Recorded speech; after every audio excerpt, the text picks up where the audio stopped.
Hmm, naka-on pala yan. Pero yung salamin ko guys, reading glasses lang naman yan.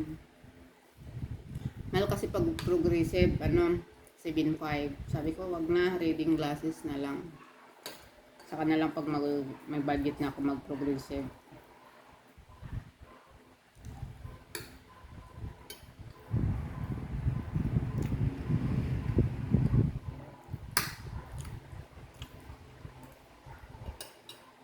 Dami ko ng mangga ngayon. Kailangan ko nabalatan sila lahat kasi medyo hinog na. Ayan. Nahinog na yan. Ang dami-dami. Ito lalo to hinog na Tapos ako lang kakain ito mag-isa kasi wala si ating 1 week.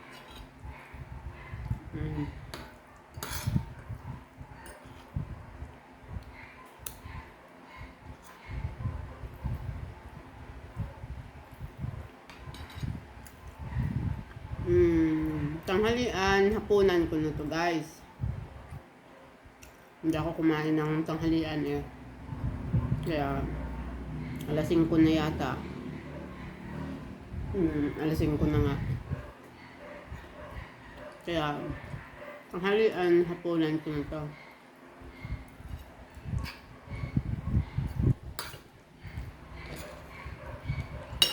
Mag ako lang talaga mag-isa dito Natamig ako kumain Mabuti nga kamo, may mga luto pang sa rep dahil kung wala, nako.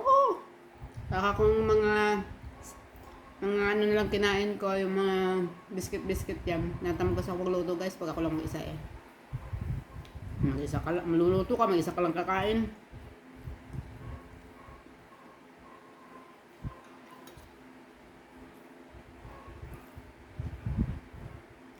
Fiesta ngayon sa amin. Napnot. Espiras.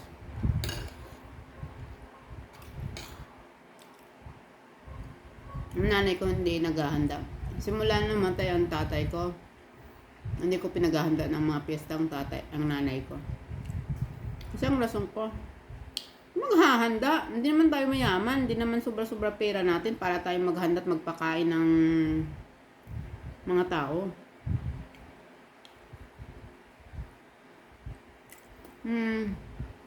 Magkahanda ka lang naman, mangungutang ka pa, wag na lang, di ba?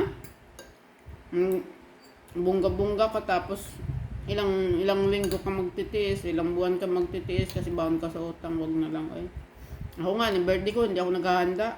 Totoo lang. Dito ako kay ate ngayon, pag lumalabas kami. Sa labas, kumakain kami sa labas, ganun.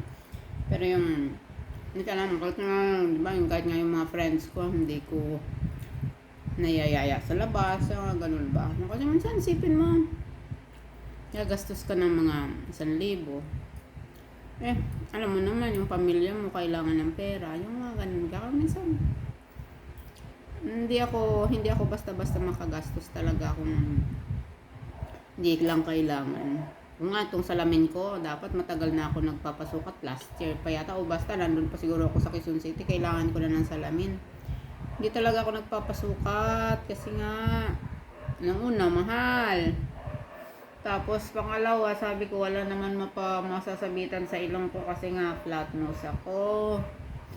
Kailangan kasi hindi talaga pwede nang wala akong salamin kasi hindi ko na talaga nakikita yung mga maliliit. Yung ano lang ng gamot, direksyon lang ng gamot.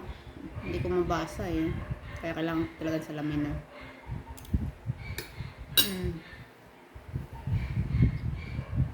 Minsan nakikigamit ako sa salamin ni ate. Mataas yung mataas yung grado. Sa 150 yata. Ako kanina nung tiningnan ng doktor, 100 lang. Kaya sabi niya sa akin, huwag ka gumamit noon. Kasi sabi niya sa amo mo, kasi mataas yun. Baka lalong hindi ka makakita sa bandang huli. Kasi sabi ko, Dok, mahal kasi ng salamin Sabi ko sa kanya, una nga talagang progressive yung ino-offer ni Doc. Kasi nga para pwede sa malayo, pwede sa yung ganun malapit, yung ganun, pwede sa reading.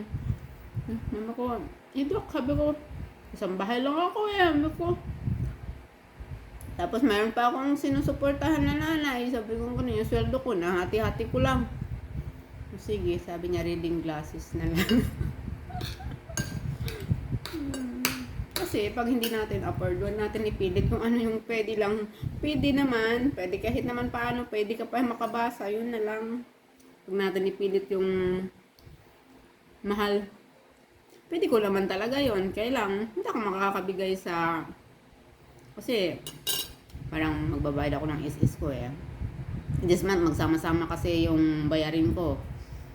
Magbabayad ako sa SS ko, magbabayad ako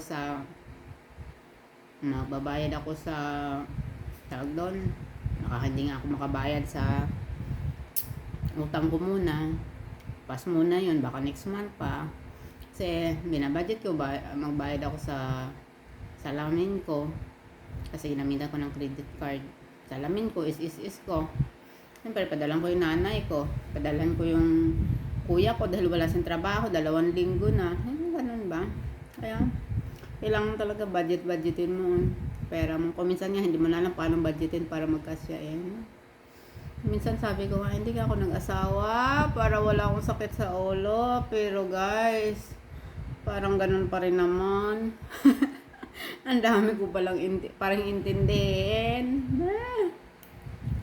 Ewan. Hindi ko alam kailan ako makakaraos sa ganitong sitwasyon.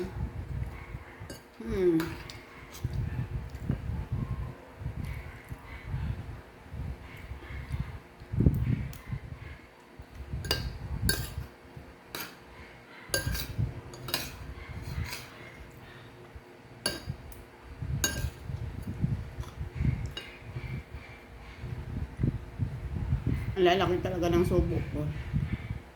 Huwag nang pansinin.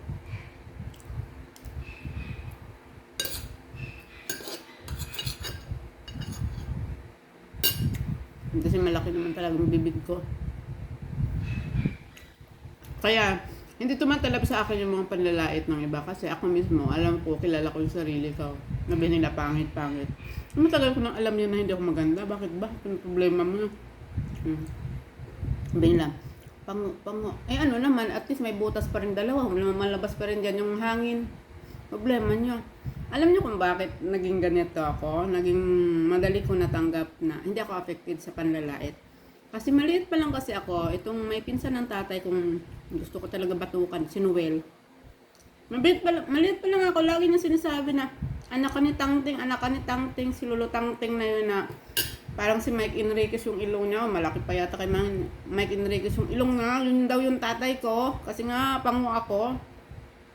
Kaya tuloy, mas maaga. Pero okay din yun. Kasi mas maaga ko na naging matapang. Mas maaga akong naging palaban pagdating sa physical, ano.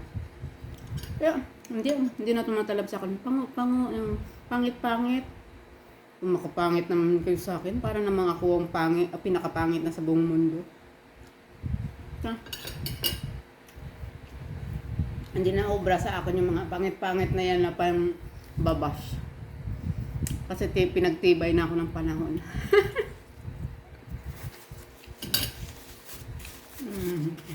Pasalamat na lang yung mga nalalait sa akin sa social media. Dahil sa personal, baka nabangas ko yung mukha niya. Kasi minsan, pag hindi sila makapanalo sa argumento, lalo pa yung mga didilis. Hindi ako nagkakalat sa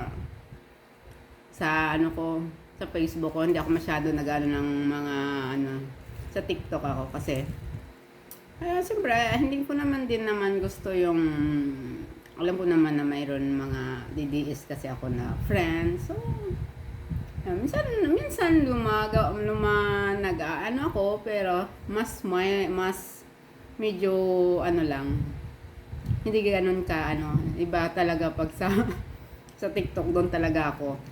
Kaya aliw ako mang buwisit ng mga DDS doon sa Facebook kasi sa TikTok. Kasi comment sila. Sabi nila sa akin, bangag, ina nyo. Hindi naman ako naging bangag supporters at kahit kailan hindi mangyayaring maging BBM supporters, no?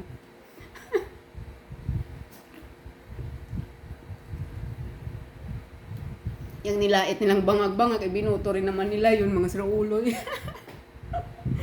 Yan, natapos na akong kain guys.